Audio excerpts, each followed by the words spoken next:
All right, we are rolling. Hi, guys.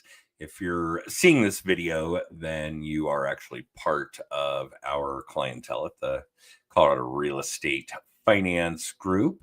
And thank you so much for that. We've been doing this series of videos for this is number 68, I believe. So, quite a while. We try to do a couple a month, and it's been a lot of fun. Obviously, this originally started as kind of a tongue in cheek, scared straight, don't do what Adam did because he messed it up type of home improvement, home repair, home maintenance type of thing. Because I'm not all that good at that, although I have learned quite a bit over, what's probably 25 years of home ownership or more.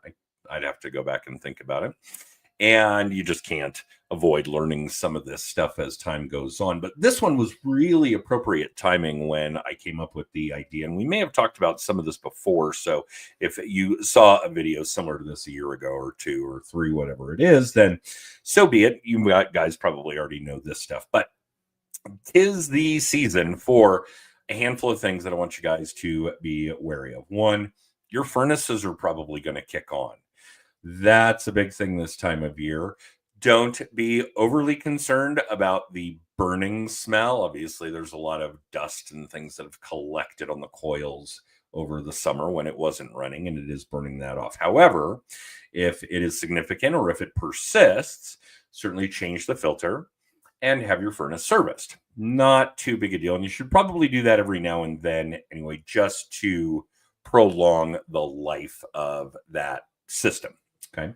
The second one, no brainer.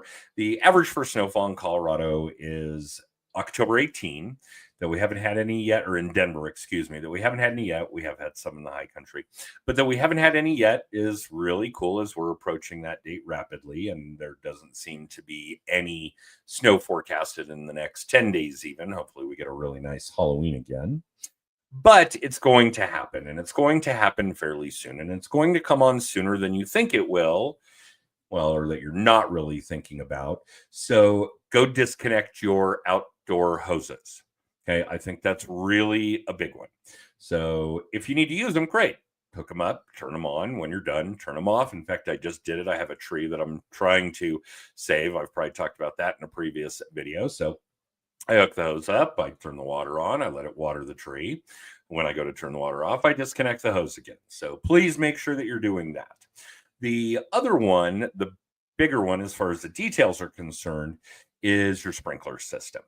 Now, I've already done this because I don't have much in the way of grass and I really don't like watering and mowing. I think both are awful, to be honest. So I've already blown out my sprinklers. Now, it's really not all that big a task, and it's really not all that complicated. I was able to pick up a really inexpensive compressor, and it came with the apparatus that it needed, the hose and the attachments, from Harbor Freight. And I've used it every year to do this and for some other tasks, but certainly for this. And I know where my drain point is in my sprinkler system.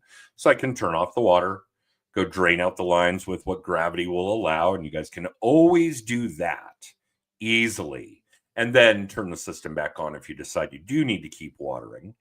But then I can shut all that down, seal up the system, as it were, attach the compressor and open the one valve on the outdoor apparatus and let the compressor blow out the sprinklers. I run each zone.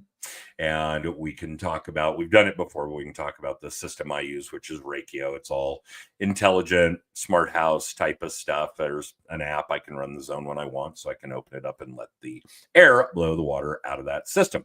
So that's really the big one. And if you need some help with it, don't hesitate. I really don't mind. I know my cousin Amanda was supposed to let me know when she got back into town so that I could help her blow out her sprinklers in Parker.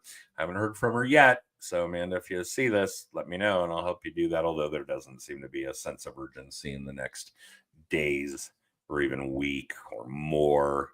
Interesting stuff. So that's it for this time around. It's basically kind of the 1, 2, 3 of winterization. Your furnace is going to be a big system that you're going to want to make sure is well cared for.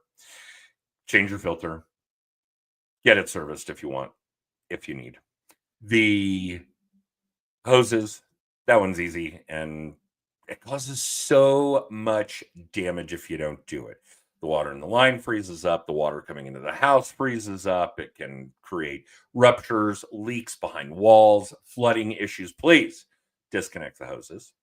And then, yeah, the sprinkler blowout is really not as complex as the people you're paying to do it make it out to be. And if you want some help with that stuff too, let me know. I actually get kind of a kick out of running the air through the sprinkler system. So that's it for the tip. This for tips, plural, I guess, this time around. So hope you guys are well. Have a safe Halloween. I don't know that we'll do another one of these before then, but maybe. I do have another topic in mind for it already, thanks to another client, Didi Chavez, for that idea. And we will see you guys next time. Bye.